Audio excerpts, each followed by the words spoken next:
გამარჯობათ მეგობრებო, მოგესალმებით. კეთილი დღეს უყველას, ღმერთი იყოს ჩვენი მფარველი. 1-2 სიტყვა მინდა თქვა იმ განცხადებასთან დაკავშირებით, რაც პრემიერ-მინისტრმა ირაკლი კობახიძემ თქვა, რომ 2000 უახლოეს მომავალში კანონმდებლობა შემოვა ისეთი, რომ 6 წელზე ნაკლები მანქანის ჩამოყვანის საშუალება არ ექნება მოსახლეობა საქართველოში. იდეაში მე ცოტა ეჭვი მეპარება აქ, რამდენად ქართველ მოსახლეობაზე გათვლილი არის ეს კანონი, იმიტომ რომ როდესაც დემოგრაფიულ პრობლემას გადავხედავთ, აქ ქართველებს კი არა, უცხოტომელებს მე უკვე საქართველოში მთლიანად. ჩვენი საყვარელი საქართველო და მათი ბინადრობის ესე უპრაკონოდ გაცემის შემდეგ ალბათ შეწუხდნენ ეს ჩვენი ხელისუფალნი და უცხოელებს დაუწესეს ეს კანონი არაბებს, საემიროებიდან და ინდოელებს და სხვადასხვა ქვეყნის წარმომადგენლებს, რომლებიც საქართველოში ლეგალურად იმყოფებიან და აქ რაღაც თავიანთ საქმეები აქვთ, ბიზნესები აქვთ გაკეთებული და თავიანთი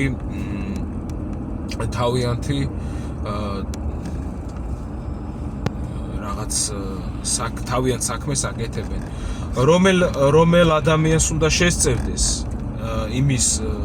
ძალა ფინანსურად, რომ ადამიანს, რომელსაც არ უნდა საქართველოში,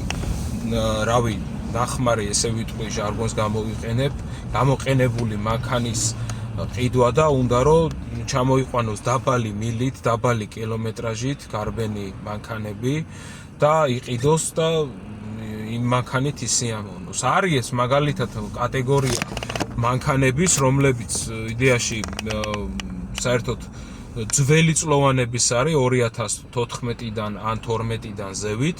რომელიც ძალიან ჯობია ახალ 2020 წლის მანქანებს, თუნდაც ვიზუალით, თუნდაც განმავლობით, თუნდაც გამწეობით, ძალით და ასე შემდეგ რა. და მოთხოვნა იმ მანქანებზე მაღალი არის. რატომ გვიწესებს ესეთ წესებს პრემიერ-მინისტრი ჩვენს ქართველებს, ჩვენს ქვეყანაში, ჩვენ ხო დემოკრატიული ერი ვართ, როდესაც ხალხს არ ეკითხება საერთოდ. რატომ არ არსებობს ამ ქვეყანაში რეფერენდუმი, სადაც შეიძლება რომ ჯერ რამე სანამდე კანონ პროექტს რამეს მიიღებს სახელმწიფო, ხალხს კითხოს, ხალხო, აბა მოდით რეფერენდუმი ჩავატაროთ ამ კონკრეტულ კანონ პროექტზე და ამის მერე დავუშვათ პირობითად შემოვიღოთ თუ კი იქნება ხმათა უმრავლესობა. რატომ ეშინია ამ სახელმწიფოს ხალხის პასუხის საერთოდ ზოგადად ხალხს რომ რამე კითხოს? იმიტომ რომ იცის ხალხმა პრობლემა, იცის ხალხმა უკეთესად რა როგორ ჯობია, მაგრამ ხალხი არის სხვარი. ძალიან ცუდი არის, მაგრამ ჩვენ საქართველოში მცხოვრები უკვე ხალხი კატეგორია სისტემაზე ვართ იმდენად ჩამოკიდებული ქართველები, საქართველოში მცხოვრები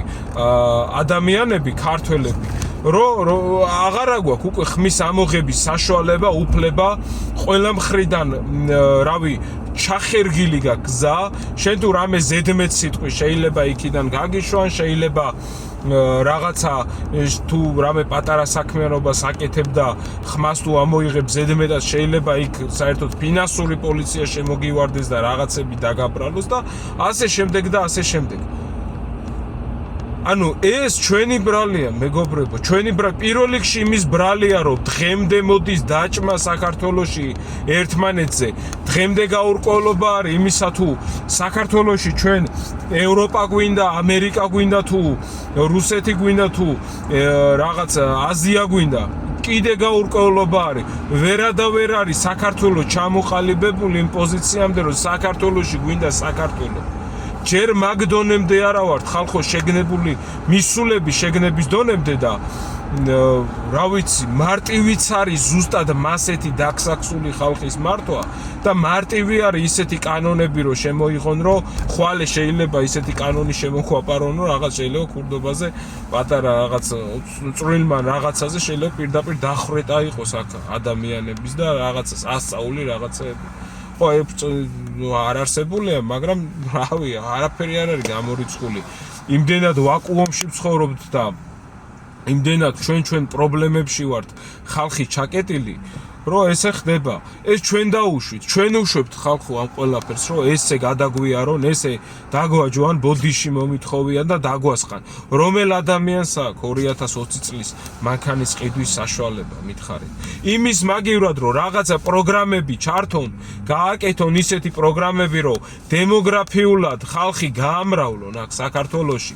იმის მაგივრად თუნდაც ჯანმრთელობის ის ჩართონ რა ქვია არა რაღაცა მის სააკაშვილის დროინდერი რაღაც საყოველთაო დაზღვევა რომელიც რაღაც სისულელეა და რავი რა დებილობაა პირდაპირ რავი ადამიანს რომ მართლა რამის გამოკვლევა გჭირდებოდეს ის საყოველთაო დაზღვევა არის სრული სისულელე და სიდებილი რა აი რამდენი დამეთანხმებით რა რამდენი პენსიონერის დაზღვევა არაფერი არ არის საერთოდ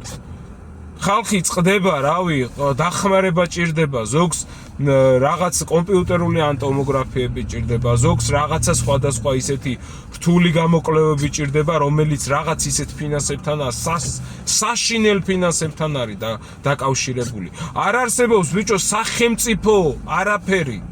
სახელმწიფო რესპუბლიკური საავადმყოფო სახელი ქვია თორე არ არის ეს სახელმწიფო ეს კერძო არის ხო ნუ აღარც არის უკვე რესპუბლიკური რავი ნაგავს და ამსგავს ეს იქაურობა არაფერი არ არის რაც ბალანს გაუკეთებს ექიმთან რომ მიხვიდე აი რო გაუგიათ რომ მაგარი ექიმია და იმასთან რომ მიხვიდე ჯერ საერთოდ რა ხდება რავი სამთვიან რიგში უნდა ჩადგე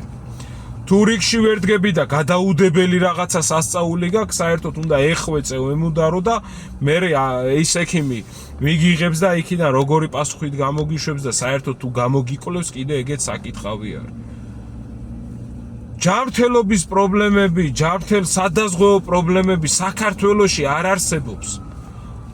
ვაღიაროთ რა 2020 წლის მანქანების იმაზე კანონი კი საცობი არის საქართველოში და რაღაც რეგულაციები უნდა არსებობდეს მაგრამ მაგის საშუალება რო კონდეს შედალოცვილო თუ შედედა აფეთქებულო ვიღაცა ხარო მაგას რო აპრავებ რომ 2020 წლისა უნდა ჩამოვიდეს მანქანა და იმის ქვევით მანქანას ჩამოყვანის უფლება არ აქვს აქ საქართველოში მაგდენი მოსახლეობა შესაძლებლობა მინიმუმ 2020 წლის მანქანა 20,000-დან ზევით იწყება კაცო ფასები რეებს იძახით ხალხო საერთოდ არ გცხვენიათ და აი ჭაობში აი რაღაც ხრენობაში გვაცხოვრებს კაცო სახელმწიფო იმის მაგივრად რომ გქონდეთ რაღაცა თუნდაც მრავალშვილიან ოჯახებს გაუკეთეთ ეხლა ხო იმას ქენით წამოჭიმეთ რომ დემოგრაფიული პრობლემებია საქართველოში და ასე შემდეგ პრობლემები არის ეხლა დაინახეთ ეს პრობლემები ადექით ზმაო და იმას ქენით რა ქვია გააკეთეთ ისეთი კანონპროექტი შემოიღეთ რომ მრავალშვილიანებს 3 შვილი უკვე მრავალშვილიანი არის 3 შვილზე 4 შვილზე თუნდაც და ზევიდან რაღაც ან მიწის ნაკვეთს აძლევდეთ მოსახლეობას ან იმას აძლევდეთ რა ქვია ბინას აძლევდეთ რომელიმე არ აქვს მნიშვნელობა უბანს მოსკოვის ლილო იყოს რა მნიშვნელობა ბინას აძლევდეთ რომ იმ ადამიანმა რაღაცა мотиваცია ქონდეს რომ ოჯახი შექმნას და შვილი გააჩინოს და რაღაცა ესი არ იყოს რომ აიმე დედა 2 შვილზე მეტი არ გვინდა და რაღაცა და მე როგორ შევინახავ და რაღაცა გააკეთეთ ეს პროგრამები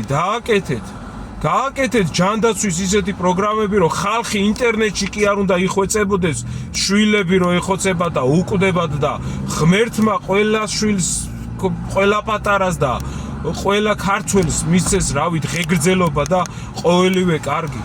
და შედიხარ გული გეწვება ბიჭო გული გტკივა რომ უყურებ ამდენ ადამიანს რომლებიც რავი ზოგს სიმსივნე აქვს ზოგს თავის ტვინის პრობლემა აქვს ზოგს რა პრობლემა აქვს და გერმანიაში გჭირდება გადაყვანა გერმანიაში არის საჭირო ამ გადაყვანა რომ რაღაცა და იქაც ან უკურნალებენ და ან არ უკურნალებენ და ისინიც ეგრეთ წოდებული ევროპელი პარტნიორები იმხელა თანხებს ითხოვენ რომ საერთოდ აქ უსახლკაროდ რჩება ის ოჯახი თქვენი დედავატირე გააკეთეთ რამე ბიჭო ქართველებისთვის საქართველოსთვის გააკეთეთ 3 მილიონი კაცი ვერ შეგინახია თქვენ ვირეშვილებო თქვენა მართლა თქვენ რამის გამკეთებლები ხართ და მოეშვით კიდე ერთმანეთის ჭამას ბიჭო ერთი შეიგნეთ რომ საქართველო გინდოდეთ ეს ქვეყანა გინდოდეთ და არა კიდე ევროკავშირი არა კიდე რუსეთი და არა კიდე სხვა რამე საქართველო გინდოდეთ